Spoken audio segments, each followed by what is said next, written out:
नमस्कार बच्चों, मैं सुरुचि सामरिया आपका ई कक्षा में स्वागत करती हूँ। आज आप मेरे साथ कक्षा 4 की हिंदी विषय पढ़ रहे हैं। बच्चों, आओ सीखें भाग प्रथम आपकी पाठ्य पुस्तक का नाम है और आज हम हिंदी विषय में पहला पाठ पढ़ रहे हैं जिसका कि नाम है सुखधाम। बच्चों, यह एक कविता है। कविता आप लोगों को बहुत अच्छी लगती है क्योंकि याद करने में आसान होती है और हम उसे गा भी सकते हैं। बच्चों, कविता का शीर्षक सुखधाम को पढ़कर आपके मन में सवाल चल रहे होंगे कि यह सुखधाम क्या होता है, सुखधाम का अर्थ क्या होता है। तो बच्चों, मैं आपको बताती हूँ सुखधाम क्या होता है। बच्चों, धाम एक ऐसे स्थान को या एक ऐसे घर को कहा जाता है जहाँ पर देवी देवता रहते हैं और जहाँ देवी देवताओं का निवास होता है वह स्थान तो बहुत अच्छा होता है, शांति होती है, सुख होता है वहाँ पर। तो हम सुखधाम किसे कहेंगे? सुखधाम हम एक ऐसे स्थान को कहेंगे जहाँ पर सुख शांति पूर्वक रहा जाता हो। बच्चों, इस कविता में हमारे देश यानी कि भारत देश को सुखधाम कहा गया है। क्यों कहा गया है? क्योंकि हमारे देश में विभिन्न धर्मों को मानने वाले लोग आपस में मिलजुल कर रहते हैं, प्रेम पूर्वक रहते हैं। बच्चों, इसलिए हमारे देश को भी सुखधाम कहा जाता है। बच्चों, हम लोग बहुत भाग्यशाली हैं कि हमने भारत देश में जन्म लिया जिसे कि हम सुखधाम कह सकते हैं। तो आइए शुरू करते हैं हमारी कविता सुखधाम। भारत माँ का सदन सुहाना, स्नेह प्रेम सम्मान यहाँ, दुख सुख में गूंजा करते हैं निष्दिन गौरव गान यहाँ। बच्चों, हम इन पंक्तियों में सबसे पहले कठिन शब्द देखेंगे और उनके अर्थ को जानेंगे। तो चलते हैं सबसे पहले सदन शब्द की तरफ। सदन शब्द का अर्थ होता है घर। घर को सदन कहा जाता है। अब चलते हैं सुहाना शब्द। बच्चों, क्या आप जानते हैं सुहाना का अर्थ क्या होता है? बच्चों, जो चीज़ मन को अच्छी लगती है उसे हम सुहाना कहते हैं। सुहाना का अर्थ होता है सुंदर। देखिए, अगला शब्द है निशी। निशी का अर्थ होता है रात। बच्चों, रात का विलोम दिन होता है। यहाँ पर निष्दिन शब्द आया है। निश का अर्थ है रात और दिन का अर्थ होता है दिवस।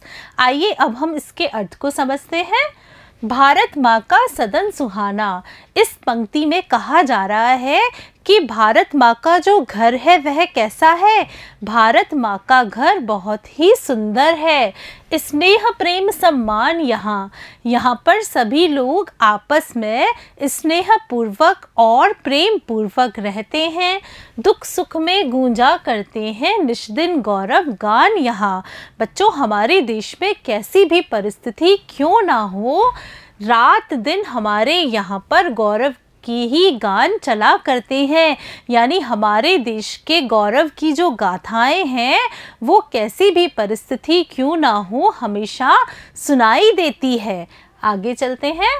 नहीं भेद है जाति धर्म का, मानवता का मूल यहाँ, इसका आंगन सुंदर उपवन, भांत भांत के फूल यहाँ।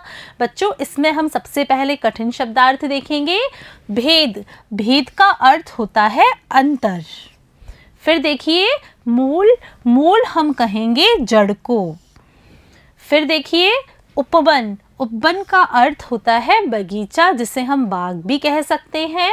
फिर देखिए एक शब्द है भांति भांति का अर्थ होता है तरह तरह। देखिए इसका अर्थ समझिए।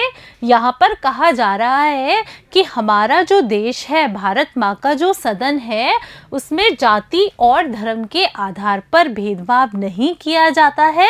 सभी लोग आपस में मिलजुल कर रहते हैं। मानवता का मूल यहाँ, हमारे देश में मानव धर्म की जड़ पाई जाती है। यानी किसी भी आधार पर मानव का मानव से भेदभाव नहीं किया जाता है। इसका आंगन कैसा है? भारत माता का जो आंगन है वह सुंदर बगीचे जैसा है जहाँ पर भांति भांति यानी तरह तरह के फूल खिले हुए हैं। कहने का मतलब है कि हमारे देश में विभिन्न धर्मों को मानने वाले लोग आपस में मिलजुल कर रहते हैं। विभिन्न धर्म कौन कौन से हैं? विभिन्न धर्म है हिंदू धर्म, इस्लाम धर्म, ईसाई धर्म, सिख धर्म। इन सारे धर्मों को मानने वाले लोग आपस में मिलजुल कर रहा करते हैं। देखिए, राम रहीम और ईसा से मिला श्रेष्ठतम ज्ञान यहाँ, मंदिर मस्जिद और गिरजा में सुलभ एक सा ध्यान यहाँ। बच्चों, हम सबसे पहले इनके कठिन शब्दों के अर्थ देखेंगे। देखिए, श्रेष्ठतम, श्रेष्ठतम किसे कहा जाता है? जो सबसे अच्छा होता है उसे हम श्रेष्ठतम कहते हैं। फिर देखिए, सुलभ, सुलभ हम किसे कहेंगे? सुलभ का अर्थ होता है जो चीज़ सरलता से प्राप्त हो जाए उसे हम सुलभ कहेंगे। बच्चों, इन पंक्तियों में कहा जा रहा है कि हमारे देश के लोगों को राम रहीम और ईसा मसीह से दुनिया का सबसे अच्छा ज्ञान मिला है। यानी हमारे लोगों ने इन सब के ज्ञान को अपनाया है, इन सब के लोगों की बातों को अपने जीवन में उतारा है। मंदिर मस्जिद और गिरजा में सुलभ एक सा ध्यान यहाँ। बच्चों, चाहे मंदिर हो, मस्जिद हो या गिरजाघर हो, हमारे देश के लोग वहाँ जाकर आसानी से ध्यान लगाते हैं। देखिए, मंदिर में पूजा करते हैं हिंदू धर्म के लोग, मस्जिद में पूजा करते हैं इस्लाम धर्म के लोग और गिरजाघर में पूजा करते हैं ईसाई धर्म को मानने वाले लोग। ये तीनों जगह पर जाकर हमारे देश के लोग ध्यान लगाते हैं। यानी सभी धर्मों को मानने वाले लोग हमारे देश में रहते हैं। आगे आइए, सदा मित्र बन हाथ बढ़ाते, नहीं बैर का नाम यहाँ, अपने हित से पहले करते हम परहित के काम यहाँ। बच्चों, यहाँ पर हम कठिन शब्दार्थ देखते हैं। देखिए, बैर, बैर का अर्थ होता है दुश्मनी। हित, हित का अर्थ होता है भलाई और परहित का अर्थ होता है दूसरों की भलाई। तो आइए इन पंक्तियों का अर्थ देखते हैं। इन पंक्तियों में कहा जा रहा है कि हमारे देश के जो लोग हैं, भारत की भूमि पर रहने वाले जो लोग हैं, वो हमेशा मित्र बनकर सुख हो या दुख हो सब में आगे आते हैं। यहाँ पर बैर भाव का कोई काम नहीं है।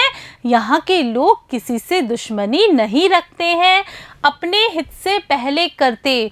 और हमारे देश के लोगों का यह सबसे बड़ा गुण है कि वो अपनी भलाई से पहले दूसरे लोगों की भलाई का काम करते हैं। यानी अपना भला तो करते ही हैं, लेकिन इससे पहले दूसरे लोगों के भले के लिए सोचते हैं। देखिए, भारत अपना स्वर्ग मनोहर, कण कण भरा ललाम यहाँ, बहे नेह की निर्मल सरिता, सबका है सुखधाम यहाँ। बच्चों, हम इन पंक्तियों के अर्थ से पहले इन पंक्तियों के कठिन शब्दार्थ देखेंगे। तो आइए देखते हैं। सबसे पहले देखिए, मनोहर, मनोहर किसे कहा जाता है?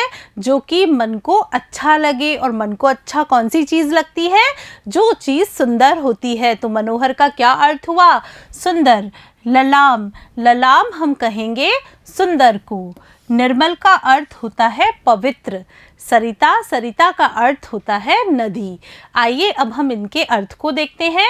यहाँ पर कहा जा रहा है कि हमारा जो देश है भारत, वह स्वर्ग के समान सुंदर है और यहाँ के कण कण में सुंदरता भरी हुई है। बच्चों, कण कण में सुंदरता क्यों भरी हुई है? क्योंकि यहाँ के लोग आपस में प्रेम पूर्वक रहते हैं। बहे नेह की निर्मल सरिता, सबका है सुखधाम यहाँ। यहाँ पर कहा जा रहा है कि हमारे देश में स्नेह की पवित्र नदी बहती है। सभी लोग आपस में एक दूसरे को बहुत अधिक प्रेम करते हैं। सबका है सुखधाम यहाँ। इसलिए हमारा जो देश है वह सबके लिए सुखधाम जैसा है, सुखपूर्वक रहने योग्य भूमि है।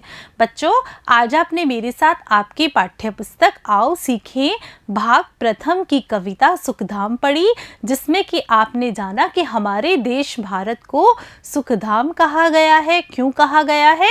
क्योंकि हमारे देश भारत में विभिन्न धर्मों को मानने वाले लोग आपस में मिलजुल कर रहते हैं।